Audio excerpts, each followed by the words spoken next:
I never thought my sister's cruelty would backfire so spectacularly.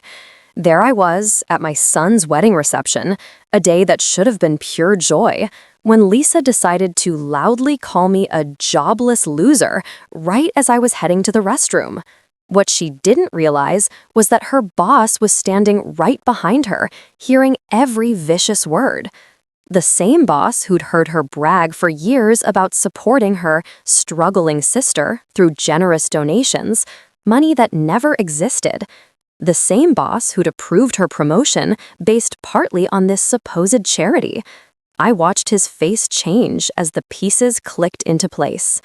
3 days later, Lisa was fired for years of fabricated expense reports and lies. But that's jumping ahead.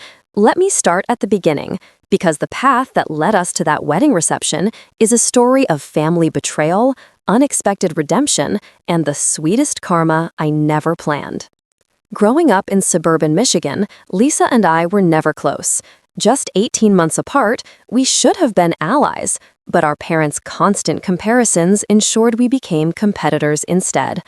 Our father, a respected dentist with a practice in Grand Rapids, made it clear early on who his favorite was. Lisa excelled at everything: academics, sports, social graces, while I struggled with undiagnosed ADHD that wouldn't be identified until my late 20s. "Why can't you be more like your sister?" became the soundtrack of my childhood. At family barbecues, Thanksgiving dinners, and 4th of July celebrations, relatives would fawn over Lisa's achievements while I sat in the corner, the family disappointment. My mother tried to balance things out, but she worked long hours as a hospital administrator and often seemed too exhausted to intervene. I'll never forget my high school graduation party. Dad invited everyone to our backyard for a typical Midwestern cookout: burgers, corn on the cob, and his famous potato salad. When it came time for toasts, he spent 5 minutes praising Lisa's upcoming internship at a prestigious marketing firm in Chicago before briefly mentioning, almost as an afterthought, that I was finally graduating. The casual cruelty of that moment burned into my memory. Lisa capitalized on Dad's favoritism, establishing herself as the family success story while painting me as the perpetual screw-up. When I started community college while working at a local bookstore, she had already landed a job at McKinsey Marketing in Detroit. Just trying to find herself, she'd tell relatives about me, with that practiced sympathetic smile. We all develop at our own pace. Despite everything, I made a genuine attempt at reconciliation when Lisa got engaged to Brad, a fellow marketing executive. I designed and handcrafted a beautiful wedding guest book, spending weeks perfecting it. At the rehearsal dinner at an upscale restaurant in Detroit's Greektown, I presented it to her, hoping this peace offering might mark a new chapter in our relationship.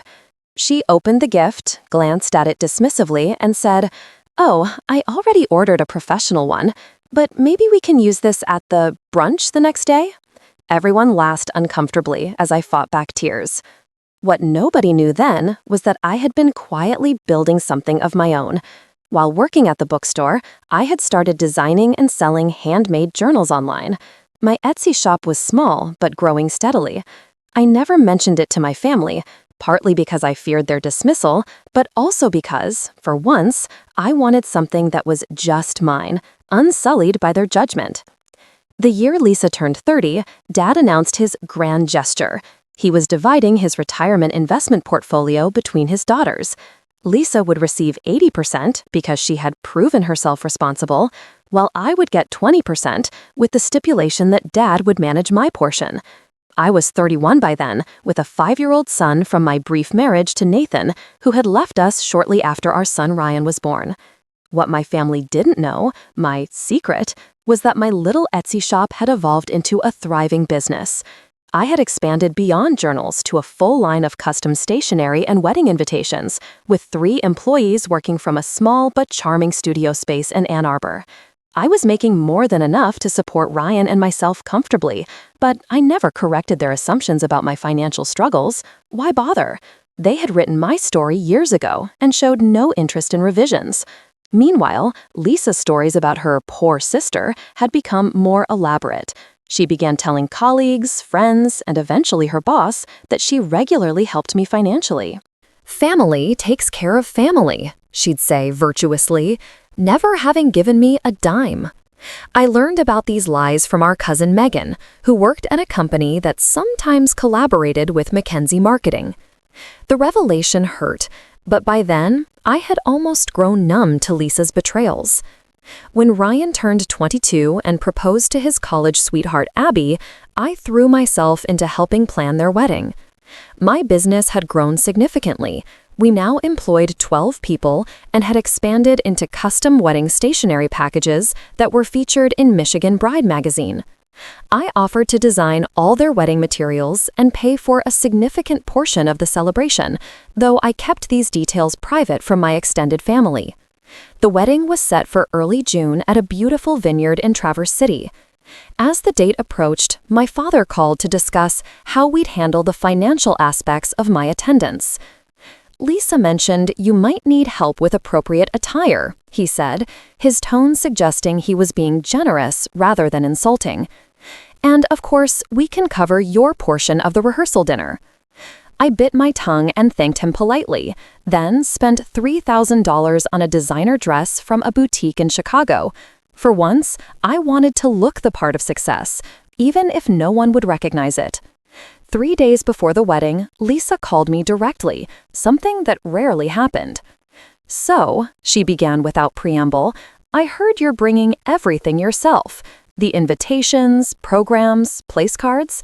Don't you think that's a bit homemade for such an important occasion?" "Ryan and Abby love my work," I replied carefully. "They specifically requested it." She said. "Well, I suppose it saves them money. Speaking of which, Dad asked me to coordinate our gift. I've put your name on the card for the Waterford crystal set. You can pay me back whenever, or not. I know things are tight with your little craft business." I remained silent about the fact that I had already given Ryan and Abby a generous check to help with their down payment on a house. The rehearsal dinner at an upscale restaurant overlooking Grand Traverse Bay became the first battleground. Lisa arrived with her husband Brad and her boss, Thomas Kincaid, who happened to be vacationing nearby and had been invited to the wedding festivities. Thomas was a tall, distinguished man in his 50s who had built Mackenzie Marketing from a small local agency into a regional powerhouse. "This is my sister," Lisa said when introducing us, conspicuously avoiding saying my name. "She makes those little journals we sometimes give as client gifts." "Beautiful work," Thomas said, shaking my hand warmly. "Those custom planners you designed for our executive team were a hit." Lisa's smile froze. She had apparently taken credit for sourcing the planners, never mentioning they came from her sister's little craft business. "Thank you," I replied. "It was a substantial order. I'm glad they were well received." Throughout dinner, Lisa repeatedly steered conversations toward her recent professional triumphs, a major automotive account she'd landed, her team's growth, the luxury condo she and Brad had purchased in downtown Detroit. Each story was punctuated with a glance in my direction and some variation of, "We're so blessed, and it makes helping family that much more meaningful." Dad nodded approvingly while Thomas seemed increasingly uncomfortable with Lisa's not-so-subtle comparisons. At one point, he asked me directly about my business. "It must be challenging as a single mother," he said kindly. Before I could answer, Lisa jumped in. "That's why we help, don't we, Brad? Family first, always." The wedding day arrived with perfect Michigan summer weather, sunny with a gentle breeze off the lake. During the ceremony, I sat with my parents, while Lisa and Brad were placed in the front row, as Ryan promised, asked Brad to be one of his groomsmen, a gesture made out of politeness rather than closeness. At the reception, things escalated quickly.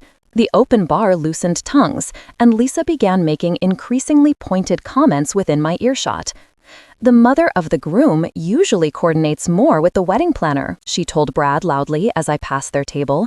"But I suppose when finances are limited, involvement is too." What Lisa didn't know was that I had coordinated extensively with the wedding planner. In fact, I had paid her bill in full as a gift to the couple. The tension reached a breaking point during the dinner service. My father stood to make a toast, raising his glass to my successful daughter Lisa, who has always exemplified what hard work can achieve, and to my grandson Ryan, who clearly inherited those same qualities, thankfully skipping a generation. Scattered, uncomfortable laughter followed as I sat there, my face burning. Ryan looked mortified, his new wife squeezing his hand supportively. I excused myself to use the restroom, needing a moment alone to compose myself. As I walked away, I heard Lisa's voice, louder than necessary. There she goes, my jobless loser sister. Probably can't handle seeing actual success. God, I'm so tired of carrying her through life. I froze mid-step, my back still to her table. In that moment of humiliating silence, I heard a male throat clear directly behind me. "Excuse me, Lisa," came Thomas Kincaid's voice, tight with controlled anger. "I need to speak with you outside, now." I turned slowly to see Thomas standing there, his expression a mixture of disappointment and barely contained fury. Lisa's face had drained of color as she registered his presence. I could have walked away then, could have retreated to the bathroom as planned and let whatever was about to happen unfold without me. But 20+ years of swallowed responses rose in my throat. "Actually, Thomas," I said, my voice steadier than I felt, "before you two step outside, I think there's something everyone should know." The tables nearby had quieted, attention drawn by the obvious tension. Lisa shot me a warning glance, but I was beyond caring about her comfort. For years, my sister has been telling everyone, including her colleagues and apparently her boss, that she financially supports me, that I'm some charity case she generously helps. I turned to address the small crowd that had formed. I've never taken a dime from Lisa, not once. Thomas's eyebrows rose as he looked between us. "But that's not all," I continued, my voice gaining strength. "That little craft business she dismisses, it grossed $1.2 million last year. We have corporate clients across 3 states, including, ironically, McKinsey Marketing." I turned to Thomas. "Those executive planners you mentioned, my company designed and produced them, all of them." Lisa stood abruptly, her chair scraping loudly against the floor. "You're making this up. You live in that tiny house in Ann Arbor and drive a 10-year-old car." "I live where I choose to live, Lisa, and I invest my money rather than flaunt it. Speaking of which," I turned to my father, who was watching with a stunned expression. "Dad, about that retirement portfolio you're managing for me, I won't be needing your guidance anymore. I've built my own investment portfolio that's doing quite well." My father's face reddened. "Now wait just a minute." "No, I've waited long enough," I cut him off. "Ryan, Abby, I'm sorry this is happening at your wedding. You deserved better." I reached into my clutch and pulled out a business card, handing it to Thomas.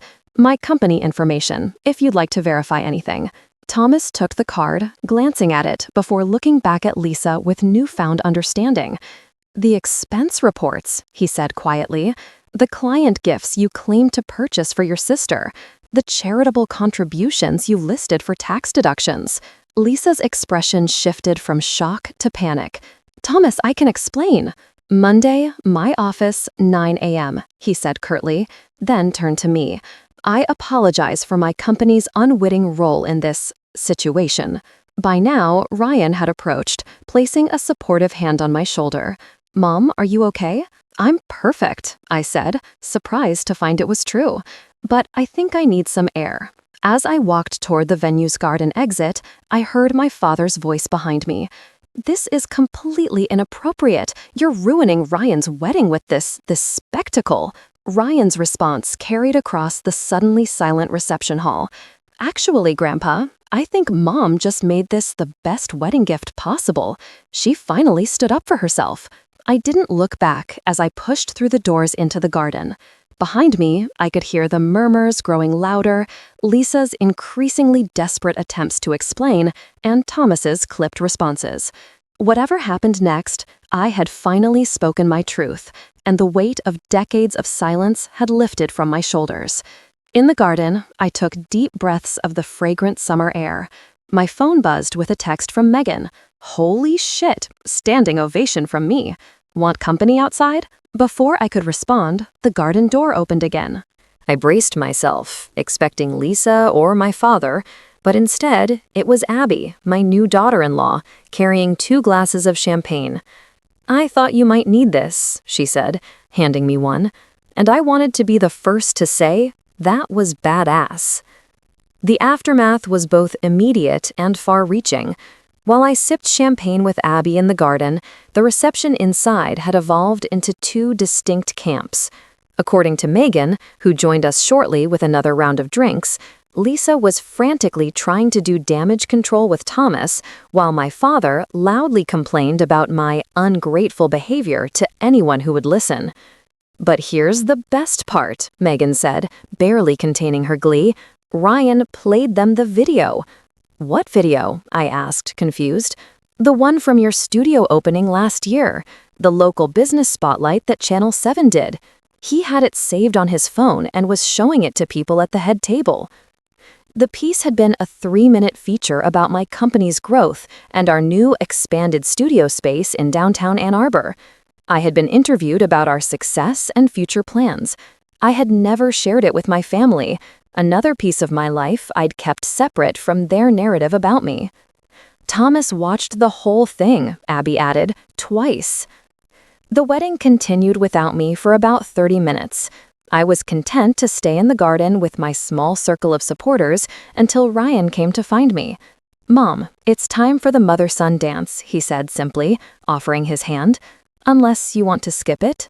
"Skip it? Not a chance," I replied, taking his hand and following him back inside. The reception hall fell silent as we entered.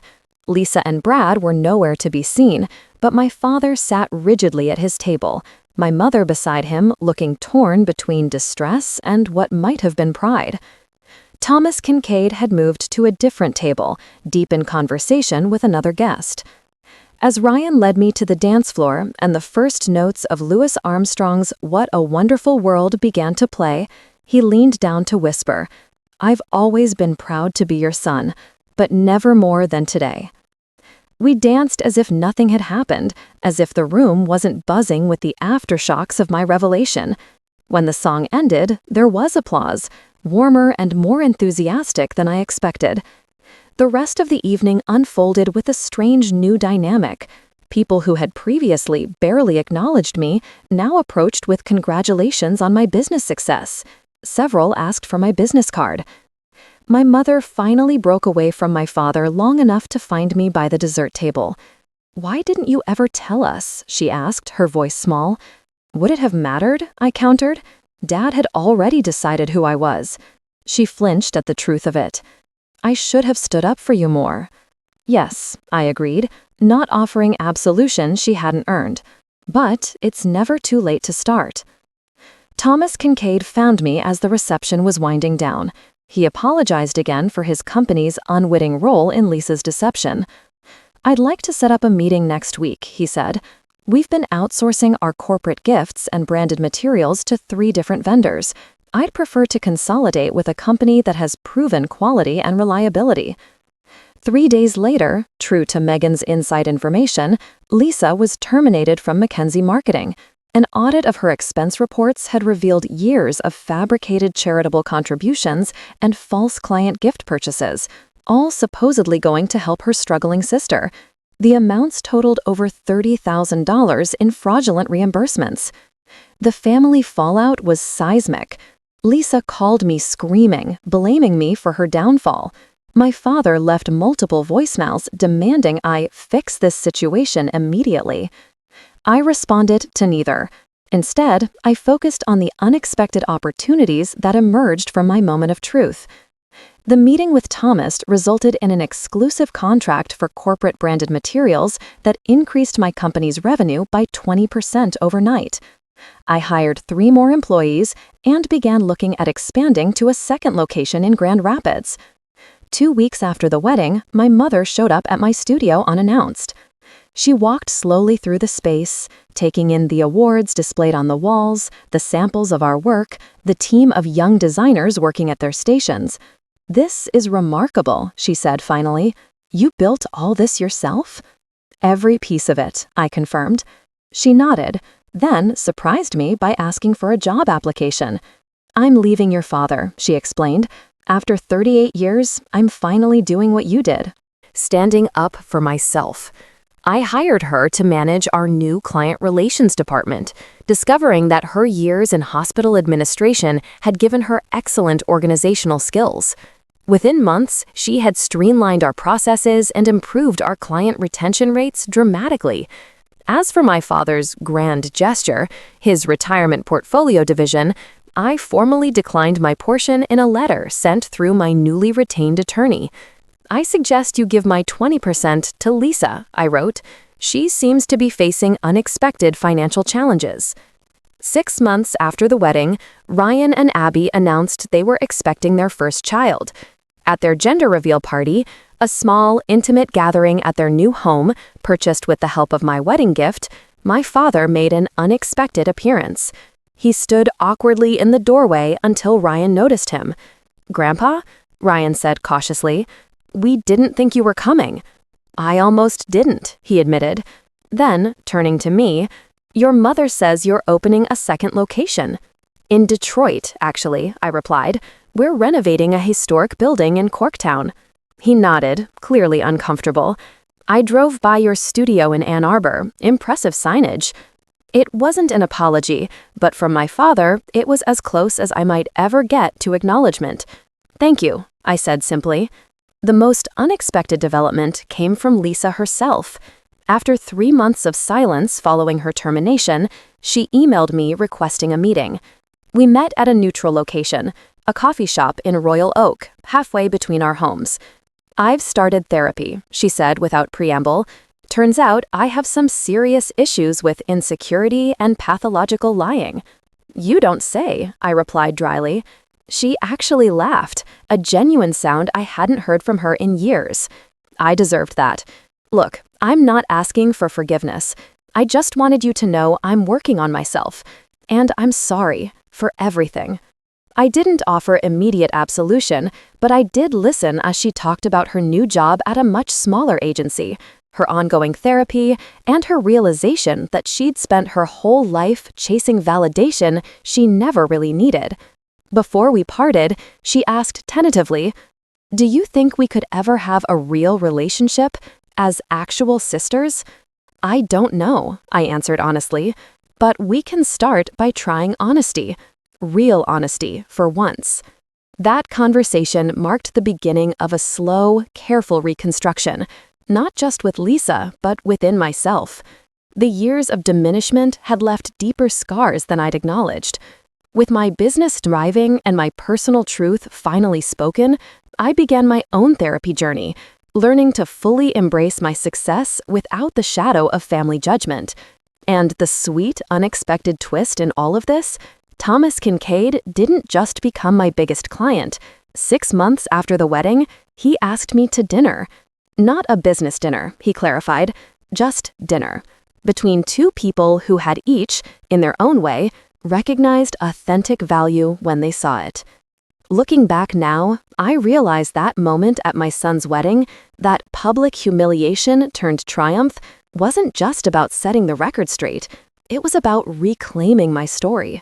For too long, I'd allowed others to define me, to write my narrative in terms of what I lacked rather than what I'd built.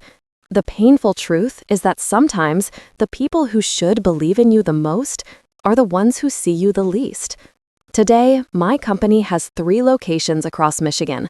My relationship with my sister is a work in progress, and Thomas and I just celebrated our first anniversary. Most importantly, I've learned that success isn't measured by others' recognition, but by the quiet satisfaction of knowing your own worth. If you're living in someone else's shadow, remember, the light casting that shadow isn't any brighter than the one inside you. It's just positioned differently. Move if you need to. Speak your truth when you're ready. Your moment will come. If you connected with my story, please hit the like button and subscribe to hear more journeys of unexpected redemption. Share in the comments if you've ever had to stand up to family who underestimated you. You never know who needs to hear they're not alone.